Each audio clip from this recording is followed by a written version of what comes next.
The Strange High House in the Mist, Howard Phillips. Lovecraft. In the morning, mist comes up from the sea by the cliffs beyond Kingsport. White and feathery it comes from the deep to its brothers the clouds, full of dreams of dank pastures and caves of Leviathan. And later, in still summer rains on the steep roofs of poets, the clouds scatter bits of those dreams, that men shall not live without rumor of old strange secrets, and wonders that planets tell planets alone in the night. When tales fly thick in the grottos of Tritons, and conchs in seaweed cities blow wild tunes learned from the elder ones, then great eager mists flock to heaven laden with lore, and oceanward eyes on tile rocks see only a mystic whiteness, as if the cliff's rim were the rim of all earth, and the solemn bells of boys tolled free in the ether of faery. Now north of archaic Kingsport the crags climb lofty and curious, terrace on terrace, till the northernmost hangs in the sky like a grey frozen wind cloud. Alone it is, a bleak point jutting in limitless space, for there the coast turns sharp where the great Miskatonic pours out of the plains past Harkham, bringing woodland legends and little quaint memories of New England's hills. The seafolk of Kingsport look up at that cliff as other seafolk look up at the pole star, and time the night's watches by the way it hides or shows the Great Bear, Cassiopeia and the Dragon. Among them it is one with the firmament, and truly, it is hidden from them when the mist hides the stars or the sun. Some of the cliffs they love, as that whose grotesque profile they call Father Neptune, or that whose pillared steps they term the causeway, but this one they fear because it is so near the sky. The Portuguese sailors coming in from a voyage cross themselves when they first see it, and the old Yankees believe it would be a much grave matter than death to climb it, if indeed that were possible. Nevertheless there is an ancient house on that cliff, and at evening men see lights in the small paned windows. The ancient house has always been there, and people say one dwells within who talks with the morning mists that come up from the deep, and perhaps sees singular things oceanward at those times when the cliff's rim becomes the rim of all earth, and solemn boys toll free in the white ether of faery. This they tell from hearsay, for that forbidding crag is always unvisited, and natives dislike to train telescopes on it. Summer boarders have indeed scanned it with jaunty binoculars, but have never seen more than a great primeval roof, peaked and shingled, whose eaves come nearly to the grey foundations, and the dim yellow light of the little windows peeping out from under those eaves in the dusk. These summer people do not believe that the same one has lived in the ancient house for hundreds of years, but cannot prove their heresy to any real Kingsporter.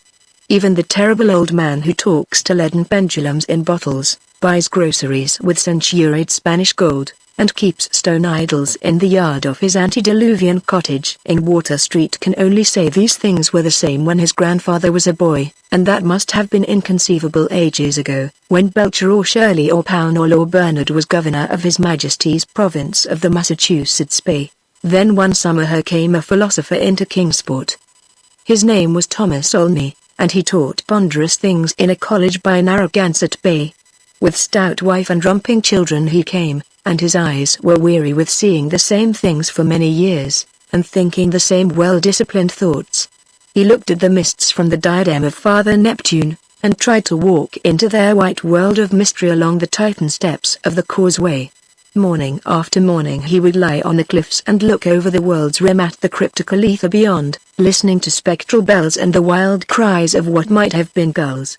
Then, when the mist would lift and the sea stand out prosy with the smoke of steamers, he would sigh and descend to the town, where he loved to thread the narrow elden lanes up and down hill, and study the crazy tottering gables and odd-pillared doorways which had sheltered so many generations of sturdy sea folk.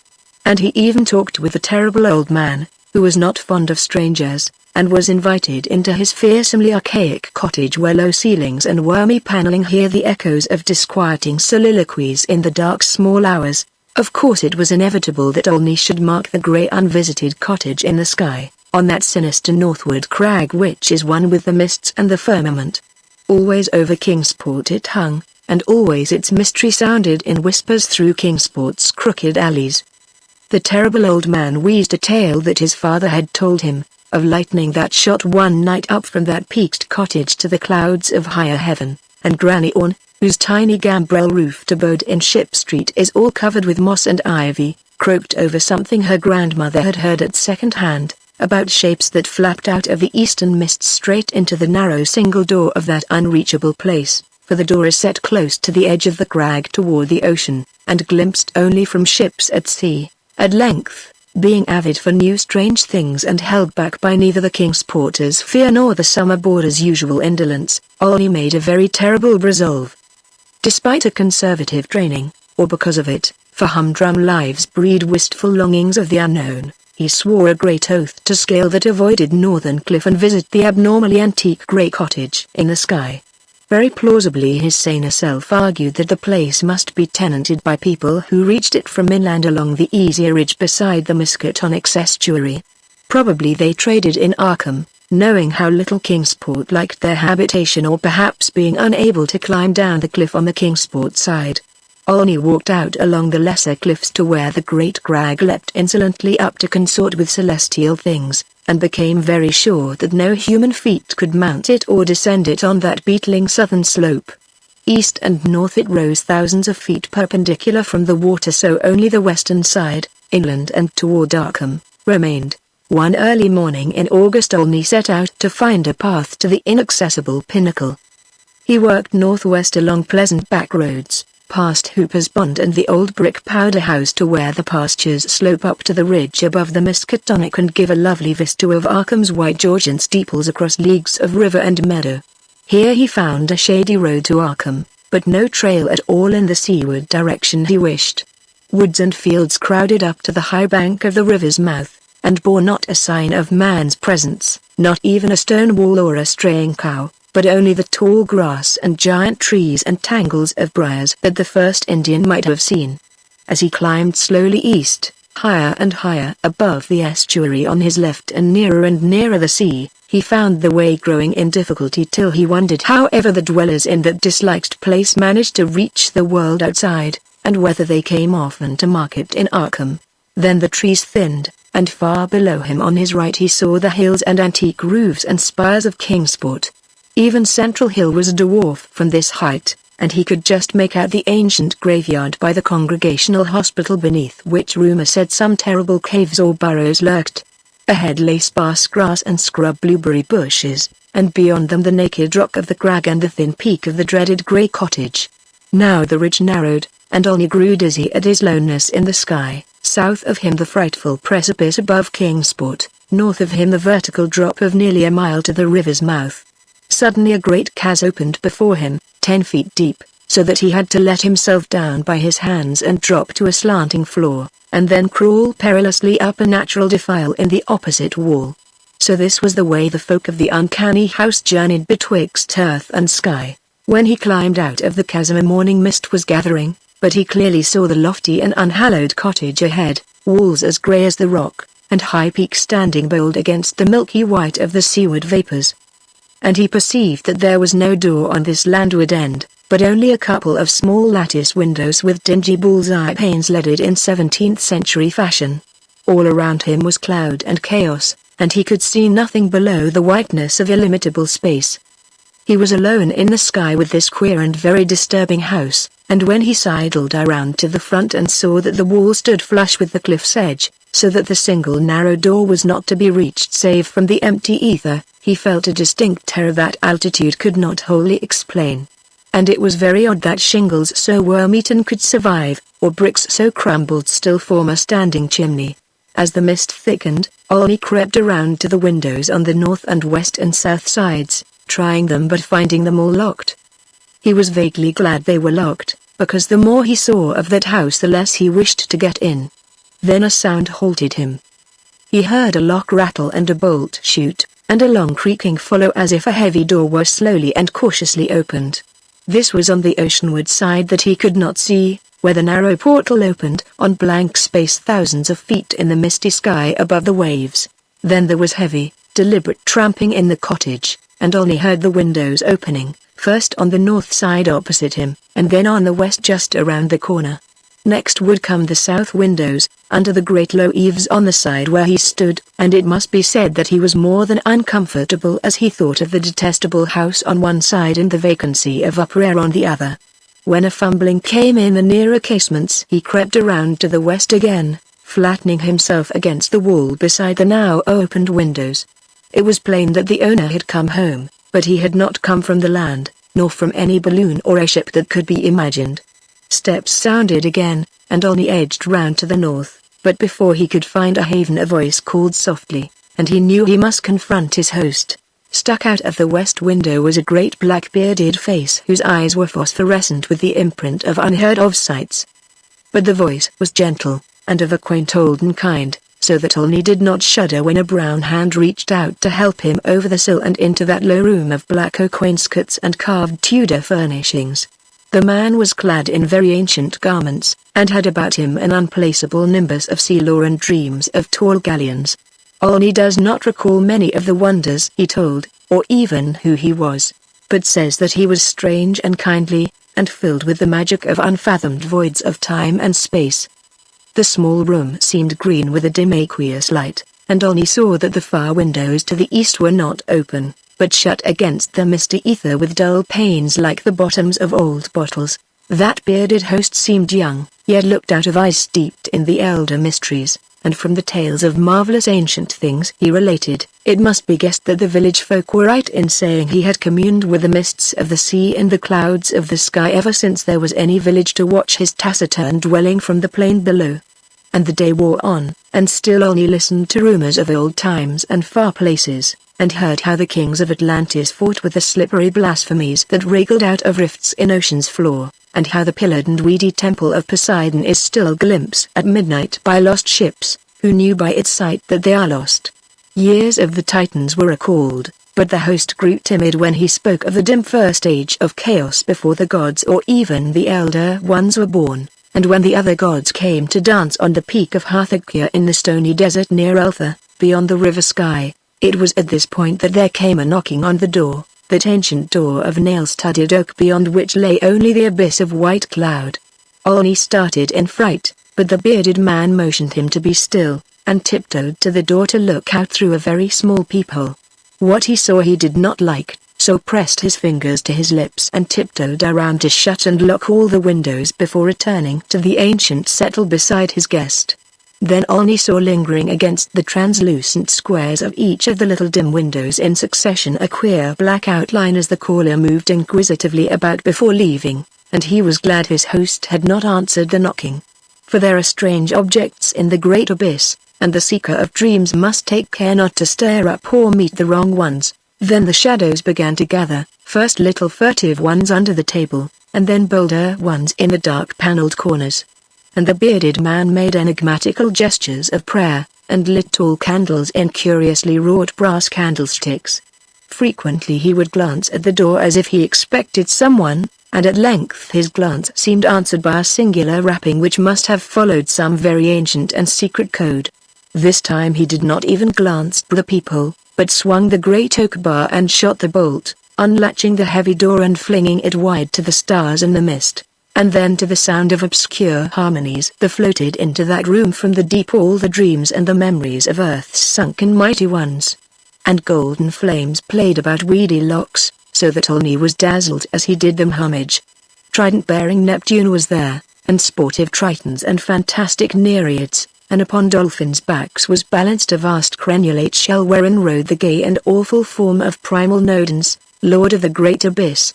And the conchs of the Tritons gave weird blasts, and the Nereids made strange sounds by striking on the grotesque resonant shells of unknown lurkers in black sea calves.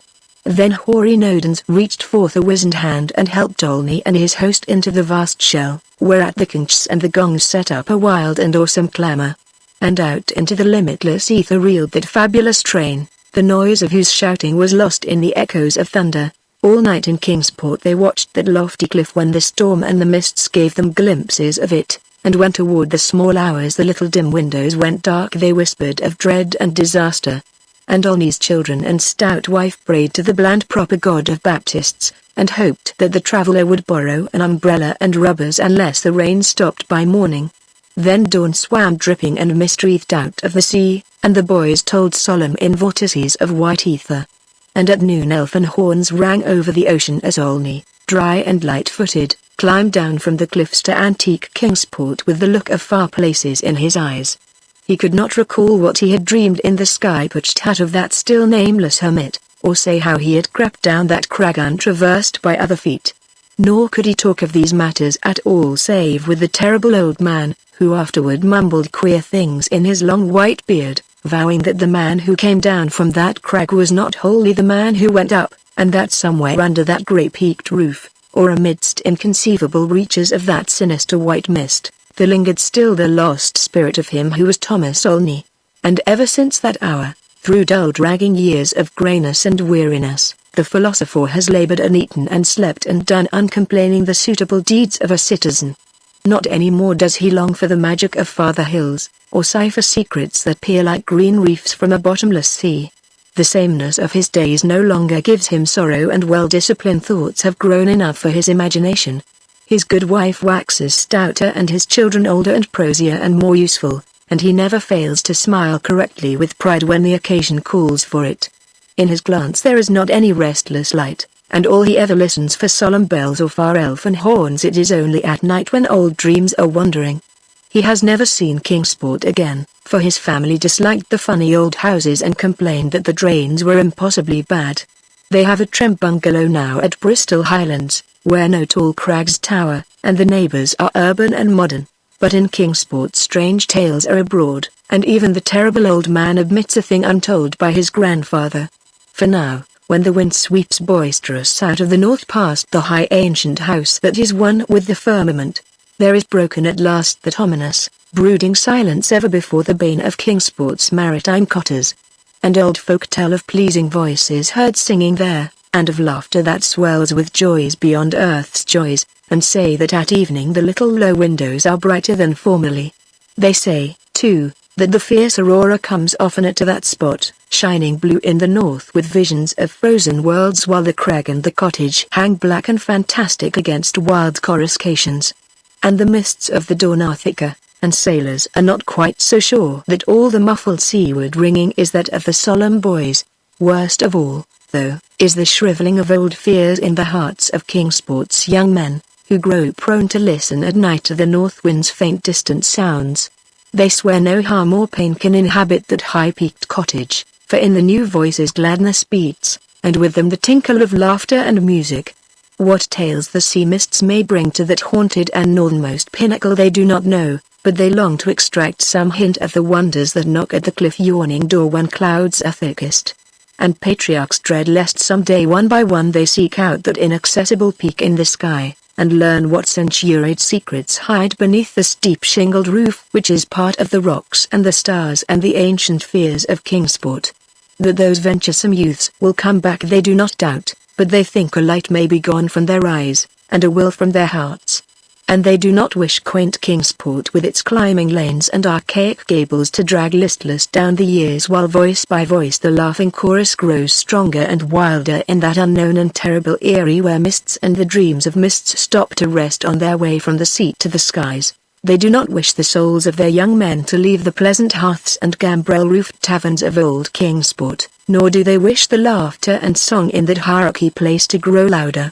For as the voice which has come has brought fresh mists from the sea and from the north fresh lights, so do they say that still other voices will bring more mists and more lights, till perhaps the olden gods, whose existence they hint only in whispers for fear the congregational parson shall hear, may come out of the deep and from unknown Cadath in the cold waste and make their dwelling on that evilly appropriate crag so close to the gentle hills and valleys of quiet, simple fisher folk. This they do not wish, for to plain people things not of earth are unwelcome, and besides, the terrible old man often recalls what Olney said about Enoch, that the lone dweller feared, and a shape seen black and inquisitive against the mist through those queer translucent windows of leaded bull's eyes. All these things, however, the elder ones only may decide, and meanwhile the morning mist still comes up by that lovely vertiginous peak with the steep ancient house, that grey, low-eaved house where none is seen but where evening brings furtive lights while the north wind tells of strange revels. White and feathery it comes from the deep to its brothers the clouds, full of dreams of dank pastures and caves of Leviathan.